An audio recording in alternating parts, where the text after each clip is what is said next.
Hello everyone. We have seen related to three sectors related to economic activities. Here is part 2 where we can distinguish between organized sector and unorganized sector. Have a look at important photographs which depicts primary sector occupations, unorganized labor,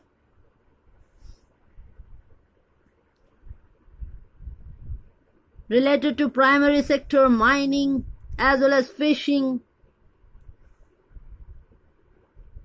industries, service sector. Yes, this is the concept which we are going to deal with. Well, what do you mean by organized sector? And what do you know about unorganized sector? Let us see in detail.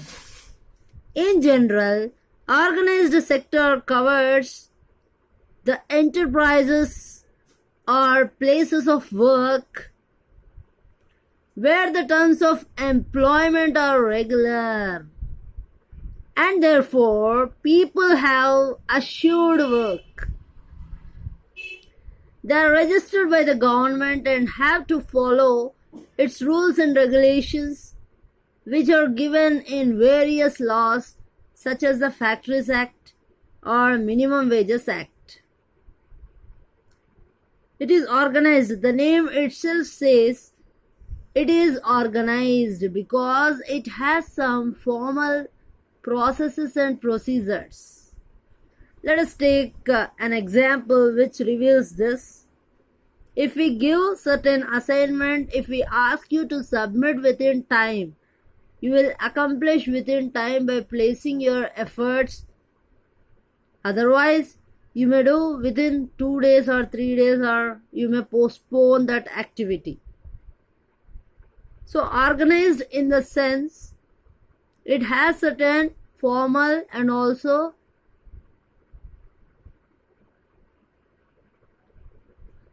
prerequisite features. You need to submit within time. So organized in the sense there is a plan for that. That process or procedure has certain plan. Workers in the organized sector enjoy security of employment. The title says production as well as employment. So workers in the organized sector enjoy security of employment. They have the job to do over a period of time. They are expected to work only for a fixed number of hours. In government schools or hospitals, even different organizations where teachers, doctors, moreover professors, they do have certain limited amount of time they need to work, like 8 hours. But there exist emergencies related to hospitals. At that time, nowadays you can find private hospitals where people can take OP and they can get the treatment. Fine. Here is the example which we are dealing with, factories as well as workers. So they get paid leave. If they want emergencies also, they have certain benefits from the management and even the employers. They get paid leave, payment during holidays, provident fund, etc.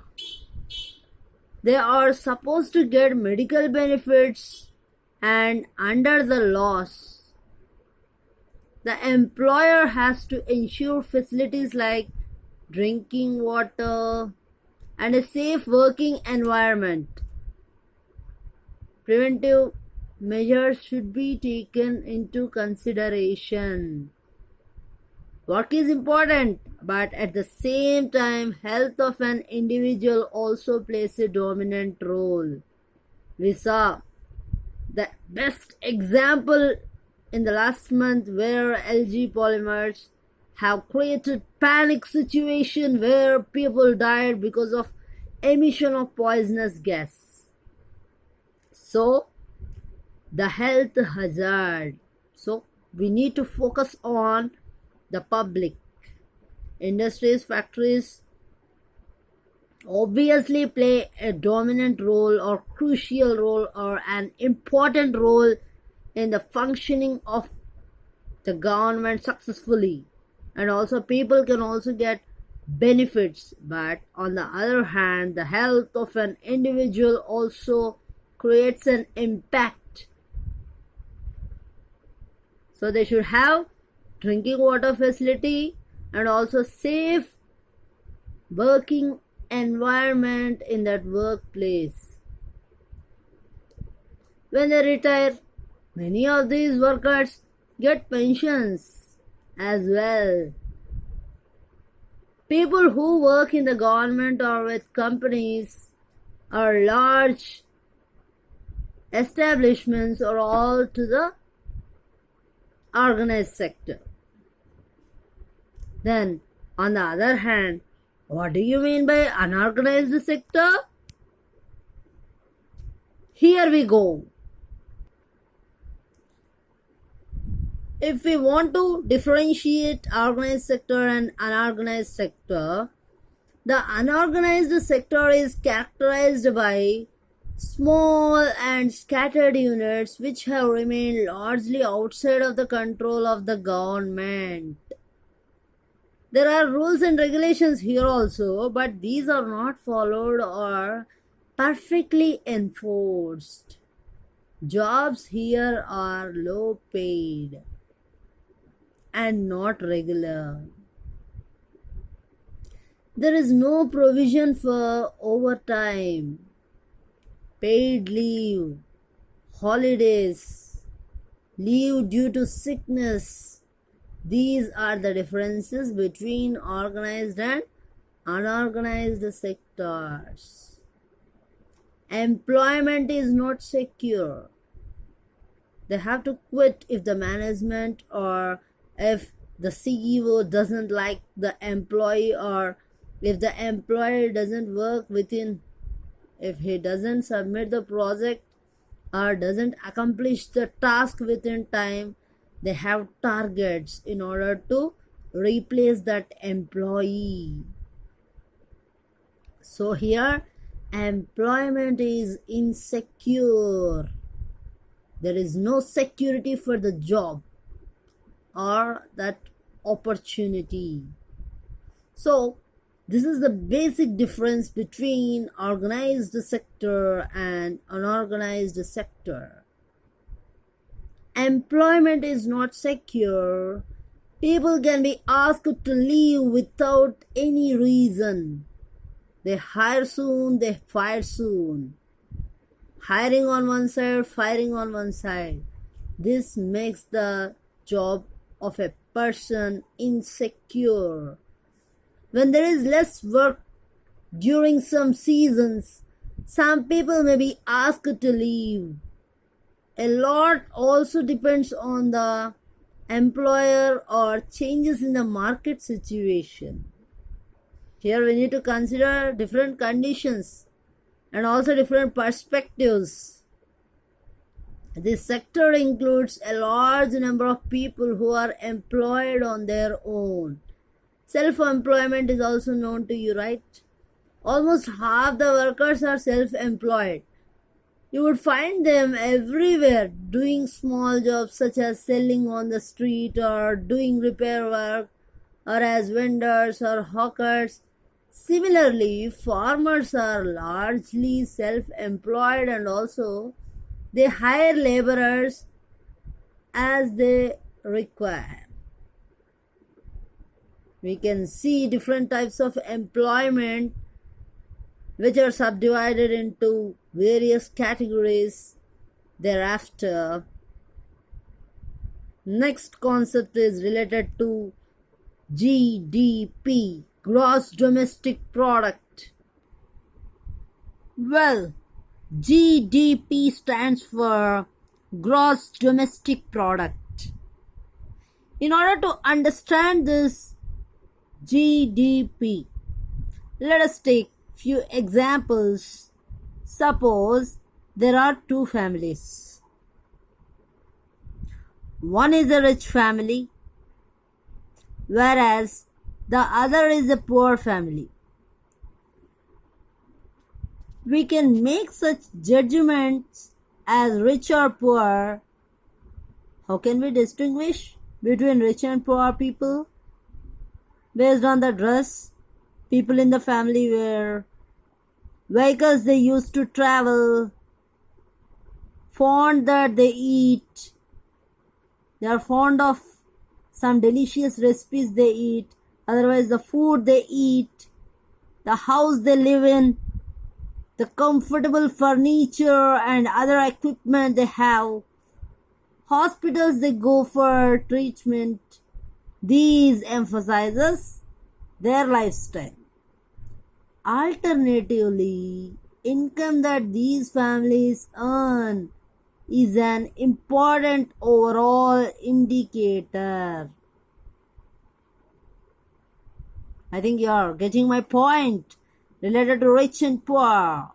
Now, for the whole country, we use the total value of goods and services produced in that country as the indicator of income for that country.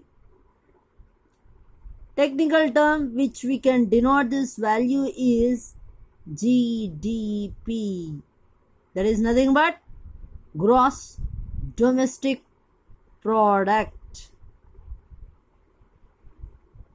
Have you understood, children, so far?